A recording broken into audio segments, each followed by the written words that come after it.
Welcome to Tim's TV. Today we are going to talk about the problem in Syria and the Syrian refugees. Now, we had a refugee program for Iraq that had to be suspended for 6 months because terrorists were getting through. Luckily, those terrorists were arrested before they killed anybody here in the United States, but it showed that terrorists were getting through our refugee program. Now back to Syria.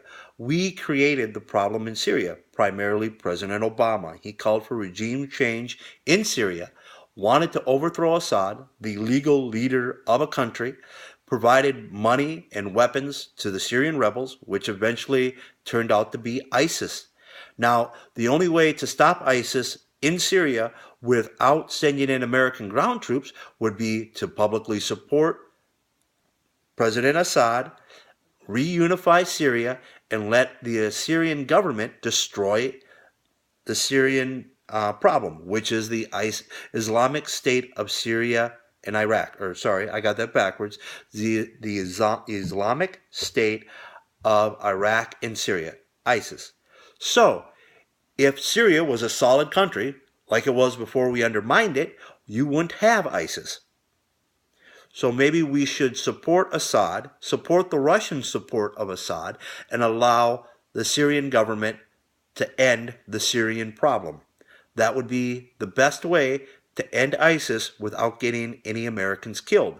But if you continue to say that Assad has to go, if Assad goes, Syria just turns into one gigantic terrorist state. Then what do? It's not going to fix itself. You're going to send in government troops, U.S. ground forces, to stabilize Syria after you destabilize it? That's just asinine.